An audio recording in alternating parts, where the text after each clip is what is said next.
super exciting video today. We're gonna do some DIY projects. So as you know, I've been really into thrifting, antiquing, and just finding those rustic aged pieces, and I love to incorporate those into my home just to kind of mix some old decor with new, just to balance out my space a little bit. But truly antique vintage pieces can go for really expensive prices, so we're gonna try to mimic the look of that today. I have a few different DIYs that we're gonna do.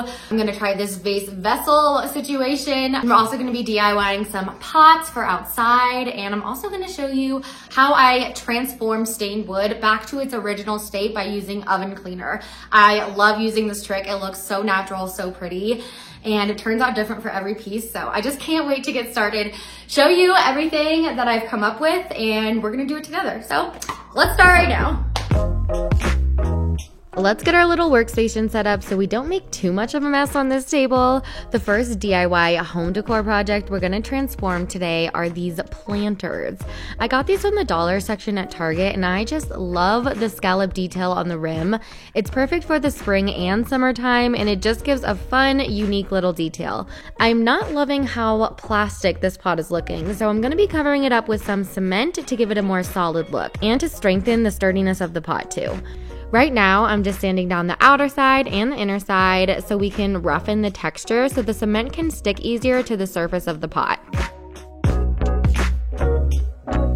And now I'm putting my cement mixture on the pot, and the mixture that I'm using is called Quikrete, and I just got it at Home Depot. I will link it down below along with everything else that I'm using in this video. The concept is pretty simple. You just pour in the dry concrete and just add a little bit of water, and it automatically just makes cement.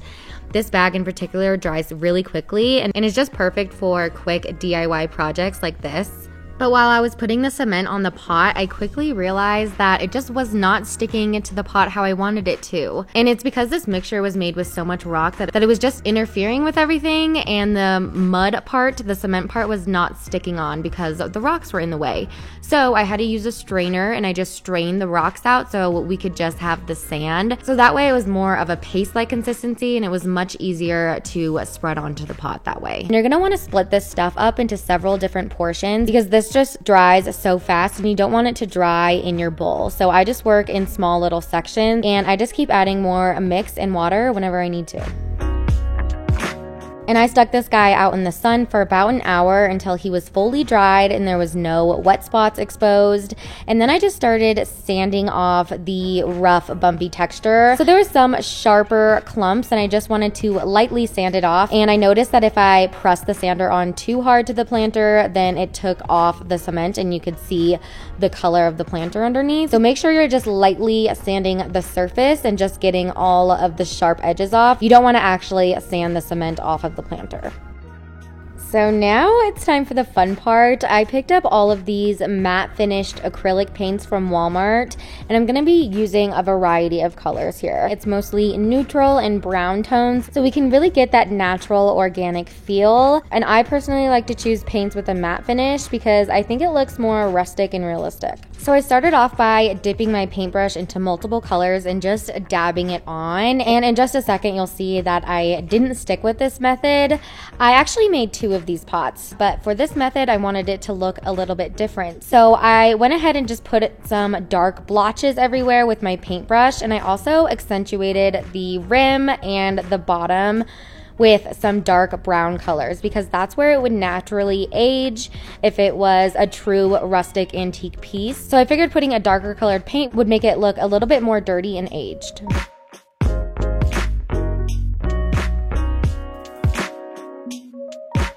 Now I'm using a paper towel to blot some paint on just to add a little bit of texture. This kind of makes it a little bit more rough and bumpy and not as blended in, and so I really wanted that pot to look like this. So the paper towel really helps us achieve that technique. And I played around with using water and adding a little bit of water, and I just noticed that water on these cement pots just did not mix well. And because the cement wasn't fully cured, I think it takes a few days to actually cure, it was getting the cement wet again, and then it was falling off. So the best technique I used was just blotting some dry paint onto a dry paper towel and just keep mixing and blending colors until we got the right consistency that we wanted.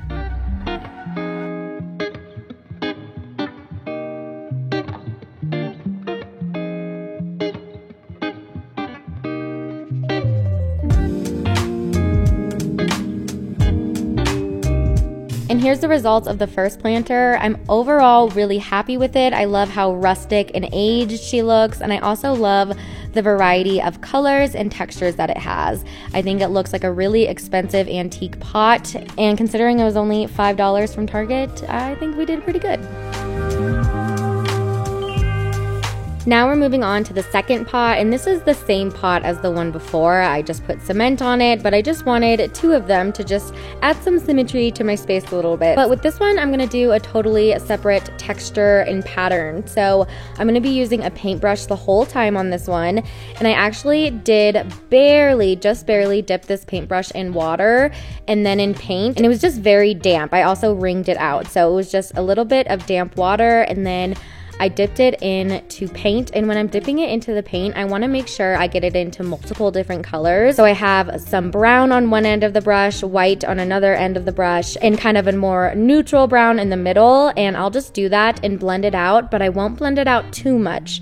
I'll only blend it out so it looks almost lime washy and has just a dirty effect to it.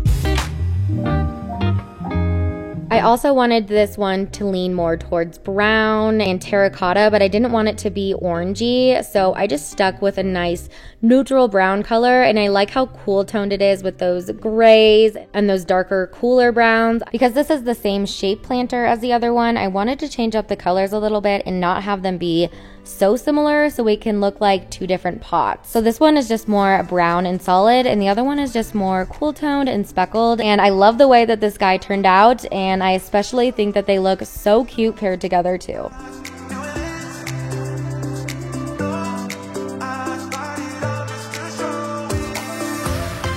Now let's move on to our next DIY project. I got these candle sconces at the thrift store, and I'm gonna try to strip it down to its natural wood color. I'm going to be using this Easy Off oven cleaner to take the stain off, and I especially love this method when I want something to be stripped to its original state, but also help eliminate any brassy or orangey wood tones. I covered both of these guys with a very generous layer of this stuff, and I made sure to do this outside because this stuff carries very strong fumes and toxins, so definitely keep that in mind and be aware of that before trying this idea. But I just let it sit and soak for 20 minutes, and then I got a dish scrubby and a bowl of hot water and dish soap, and then I just scrubbed the stain right off.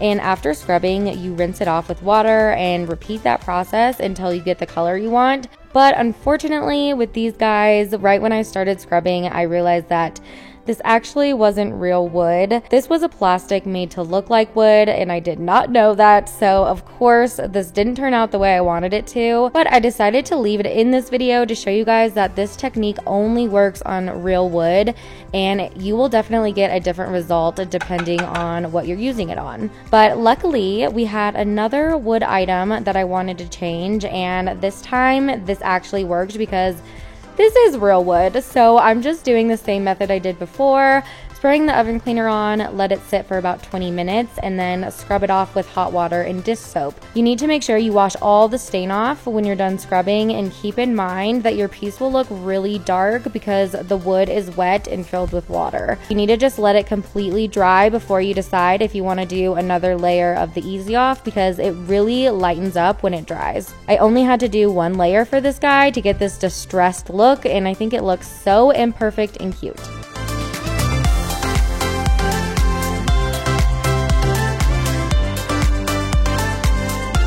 Now for our last project today, we're going to be making a faux antique vase out of this ginger jar that I found at the thrift store for only like $5. It was such a steal. This vase is inspired by the super old, rustic, worn out pots that are rare and antique and always sell for hundreds or sometimes even thousands of dollars. So here we are. We're going to try to recreate the same look by doing it ourselves.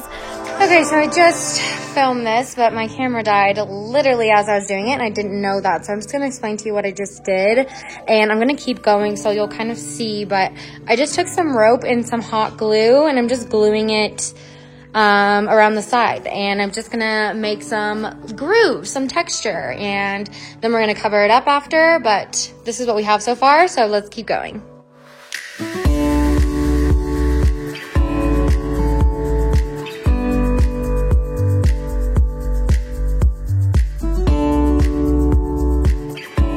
So as you can see, you can usually find some sort of ridge detail or lining on these big vintage vases. So I wanted to try to replicate that look by using a rope to mimic the look of the ridges on the pot. So I'm just using some hot glue and a thick woven rope. It's more like a thick twine, I want to say, and I'm just gluing that around the vase. I wanted to get a thick rope so it can really stand out, and so you'll be able to see the little ridges in between where the ropes cross, so it can look more like a design.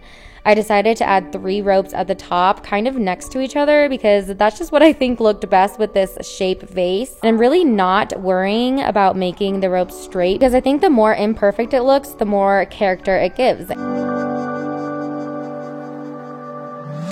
Now I'm taking some joint compound, and I'm going to be spreading this all over the outer parts of this vase. I love this brand in particular because it goes on purple and it dries white, so you know exactly when it's dry and when it's time to start sanding it. I used a good amount of this stuff to cover the entire surface, and I also patted it a little bit with my hands to take away any fingerprints or any unnatural marks, and to also accentuate that roughed, used, lived-in texture.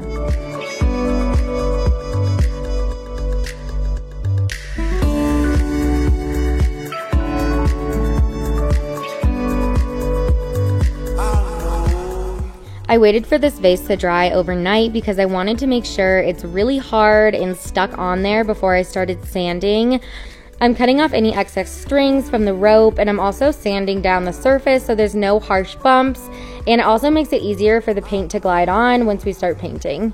I'm taking my sander and sanding it down a good amount until it feels smooth and to the touch, but it still looks uneven and textured.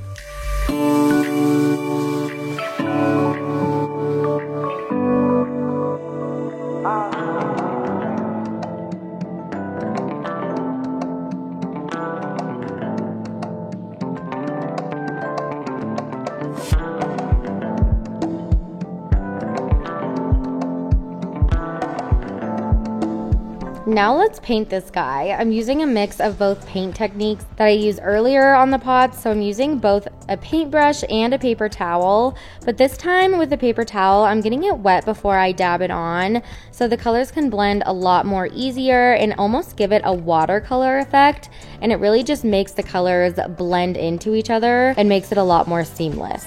I'm using the same neutral colors as I did for the planters, and I'm just dabbing away until I like it. I made sure to put the cool dark brown on all the ridges and on the top and the bottom, because that's where it would naturally fade and age if this was a true antique piece. And I really just want to replicate that look, so I'm going to try to make it look as real as possible by giving it a realistic aged look.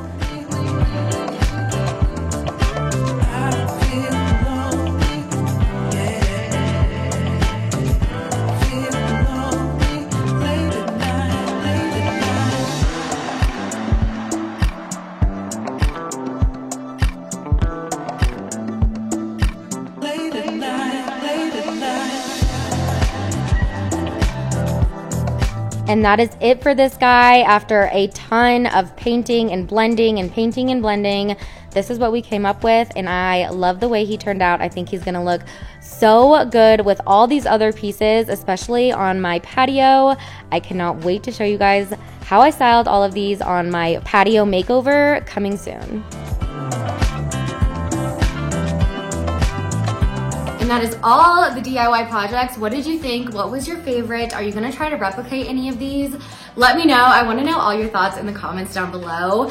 I am gonna be posting a patio makeover really soon. I'm gonna be implementing these projects into that video. So if you wanna see how I styled everything and how everything turned out, the finishing product of everything, then definitely stay tuned for that video. It should be coming very, very soon, and I cannot wait. We're just waiting for the weather to chill the F out a little bit, you know? So once it does, I'll be posting that as soon as possible. And yeah, if you're not already following me over on Instagram, I would love to have you over there. I would also love to have you over here too. So subscribe if you're new here and leave a comment down below. I'd love to have a chat with you. We'll see you in a few days in a new one. Bye.